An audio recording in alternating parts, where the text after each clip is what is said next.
새로운 도약을 꿈꿉니다. 기사회생TV 김민수 변호사입니다. 개인회생은 신청을 하고 3년 동안 매달 정해진 변제금을 내면 최종 면책이 되는 게 일반적인 모습인데요. 근데 가끔 이거 꼭 3년 매달 나눠서 내야 되냐고 물어보는 분들이 있어요. 변제 다 끝나고 면책받아야 그때부터 신용대출도 하고 카드 사용도 되다 보니까 혹시 중간에 돈이 생기면 이거 일시불로 다 내고 일찍 면책받을 수 없는지 물어보는 거거든요. 그런데 개인회생에서도 예외적으로 한 방에 일시불로 내고 면책받는 방법이 있습니다. 제가 그 방법을 알려드릴 테니까 혹시라도 한 번에 변제금 다 내고 끝내고 싶은 분들은 오늘 영상 잘 들어보시기 바랍니다.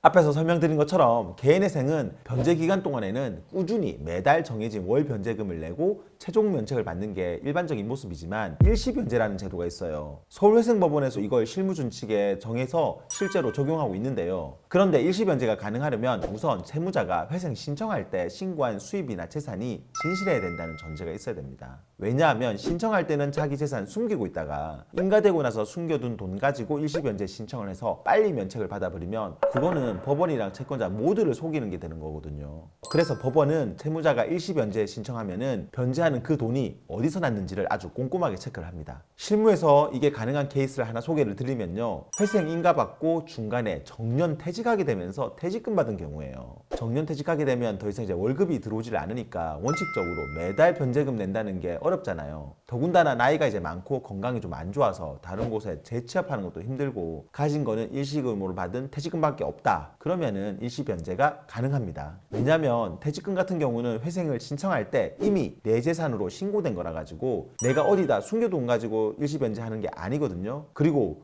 몸이 안 좋아서 더 이상 월급도 못 받는 상황이라면 매달 버는 돈으로 변제금 내는 게 현실적으로 어려우니까 이럴 때는 법원에서도 일시변제를 허용해 줍니다. 정년퇴직 케이스는 제가 지금 말씀드리는 거랑은 상관이 없는데 그거 말고 다른 일시변제의 경우에는 반드시 조심해야 될 게 하나 있습니다. 일시변제 신청을 하면 일시불로 내려는 돈이 어떻게 해서 생기게 됐는지를 법원에 설명을 해야 되는데 이때 원칙적으로 그 돈은 내 재산이 아니어야 된다는 겁니다. 이게 무슨 말이냐면 주위 친척들 또는 뭐 지인들이 도와줘가지고 일시불로 변제금을 내게 됐다든지 하는 경우처럼 말 그대로 내 재산이 아니라 다른 분 돈으로 내는 케이스여야 가능하다는 겁니다. 그게 아니라 로또를 맞았다거나 상속을 받아서 큰 돈이 생긴 경우에는 인가 이후에라도 그거는 내 재산이 증가된 거로 봐서 변제금 자체를 올리라고 할 수도 있어요. 그러니까 이렇게 갑자기 돈이 생겼다고 무작정 이걸 신청했다가는 일시변제가 되기는커녕 오히려 총 변제금만 올라갈 수도 있어요. 그러니까 숨겨둔 재산 가지고 이걸 신청하는 거는 당연히 안 되는 거고 그게 아니더라도 인가 이후에 다른 사정으로 내 재산이 늘어났다고 해서 이걸 그냥 가지고 일시변제를 하겠다고 해서도 안 된다는 겁니다. 그래서 일시변제에서의 포인트는 내가 회생 신청할 때 수입과 재산이 정직하게 신고됐다는 전제하에 자금 출처도 기존에 신고된 퇴직금이거나 아니면 지인 도움으로 새로 생긴 돈과 같이 회생 신청 당시에 신고된 내 재산에 변동이 없는 경우야 무탈하게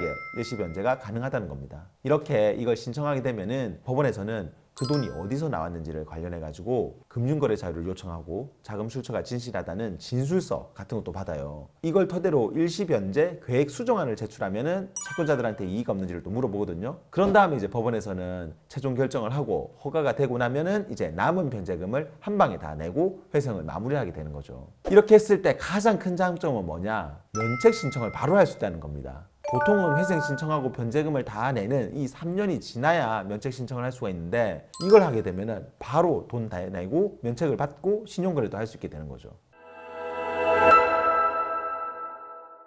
오늘은 일시변제에 대해서 말씀을 드렸는데요. 실무준칙에 나와 있는 제도지만 실제로 많이 쓰이진 않고 있습니다. 왜냐하면 이 제도를 악용을 해서 회생 인가 이후에 은닉해 놓은 재산 가지고 신청을 했다가 재빨리 면책받는 경우들이 생길 수가 있어가지고 법원에서도 좀 엄청 보수적으로 보고 있거든요. 또 인가 이후에 새롭게 얻은 내 재산으로는 일시변제를 할 수가 있는 것도 아니다 보니까 이게 허용되는 경우가 실무상 많이 드물어요. 빨리 면책을 받고 신용활동하는 것도 분명 좋은 건 맞지만 앞에서 예를 든 특별한 경우가 아니면 굳이 목돈이 생겼다고 해서 이걸 신청하는 것을 꼭 추천드리진 않습니다. 요건이 까다롭기도 하고 자칫 잘못했다가는 괜히 법원에서 변제금 올리라고 할 수도 있기 때문에 가급적이면 그냥 매달 자동이체 걸어놨다 생각하시고 3년 동안은 꼬박꼬박 변제금 내고 면책받는 게 차라리 안전합니다. 오늘 영상 도움되었다면 구독과 좋아요 그리고 알림 설정 부탁드리고요. 추가로 궁금한 점 있으면 아래 댓글이나 법무법인 김앤 파트너스로 전화 주시면 친절히 답변 드리겠습니다. 다음에도 더 좋은 주제로 찾아뵙겠습니다. 감사합니다.